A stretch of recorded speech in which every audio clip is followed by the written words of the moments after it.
আজ আমার হোস্টেলে প্রথম দিন ছিল। যেমনই আমি নিজের ঝোলা নিয়ে আমার রুমের দিকে যাচ্ছিলাম তখনই আরে ওই দেখো, ওই মেয়েটা 403 নম্বর রুমে যাচ্ছে। মনে হয় ও জানে না যে ওখানকার রুমমেট খুব বড় লোক, আর সে গরিব রুমমেটদের রুম থেকে বের করে দেয়। আরে ছাড়ো, আমরা যাই। সত্যি কি 403 নম্বর রুমের রুমমেট এত বিপজ্জনক? ও তো তুমি আমাদের রুমমেট।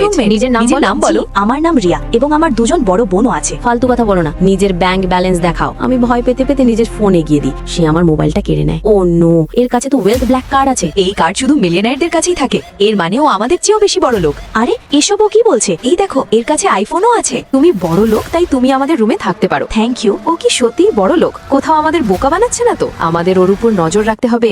ও নো, এ তো এসভিআইপি চাইছে। তোমার কি এসভিআইপি আছে? রিয়া, তুমি এত বড় লোক আর তোমার কাছে এসভিআইপি নেই? আরে ওটা আমার এসভিআইপিটা কাজ করছে না, সেই জন্য। রিয়া বড় লোক, যদি আমরা ওকে সাহায্য করি তবে এতে আমাদেরই লাভ। হ্যাঁ তুমি ঠিক বলছো রিয়া, এই নাও তুমি আমার এসভিআইপি ব্যবহার করো। Thank you. আরে শোনো শোনো, আমি রিয়াকে অ্যাকোয়ারিয়ামে মৎস্যকন্যা সেজে কাজ করতে দেখেছি। হ্যালো গাইজ, আমি এসে গেছি। রিয়া, তুমি অ্যাকোয়ারিয়ামে মৎস্যকন্যা সেজে কাজ করো? আরে না, ওটা তো আমার স্রেফ একটা শখ। সত্যি কি তুমি ওখানে শুধু শখের জন্য যাও? রিয়া ঠিকই বলছে, বড় লোকদের প্রায়ই এমন শখ থাকে, যেমন ড্রাইভিং, স্কিইং আর ঘোড়সওয়ারি। হ্যাঁ, আমি ঘোড়সওয়ারিও জানি। ও, তো এটা বড় লোকদের শখ হয়। রিয়া, আমি তোমার মিথ্যে বড়লোকগিরির পর্দা ফাঁস করেই ছাড়বো। রিয়া, আমরা একটা পার্টির আয়োজন করেছি যেখানে সব বড়লোক মেয়েদের ইনভাইট করা হয়েছে, তো তুমিও অবশ্যই এসো। আরে না না, আমার এসবে অত শখ নেই। এখন তুমি মানা করতে পারবে না, কারণ আমি তোমার নাম আগেই দিয়ে দিয়েছি। তো তুমি দামি ড্রেস আর জুয়েলারি পরে চলে এসো। আরে বাহ, তো চলো আমরাও পার্টির জন্য শপিং করতে যাই। আরে ইয়ার, এই রিয়া কোথায় রয়ে গেল? এখনো এলো না। হাসবে কোত্থেকে যখন ওই গরিবের কাছে কোনো ভালো ড্রেসই থাকবে না? সত্যি কি রিয়া গরিব? আরে ইয়ার, ছাড়ো এসব কথা। হাই গাইজ,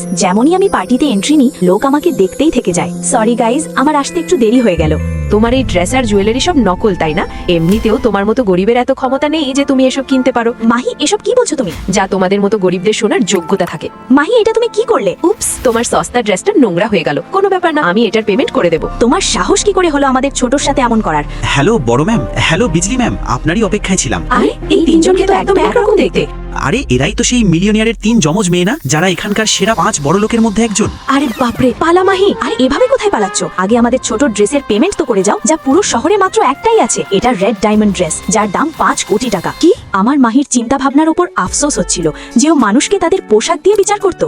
বন্ধুরা, লাইক সাবস্ক্রাইব করে কমেন্টে নিজের প্রিয় মায়ের নাম বলো।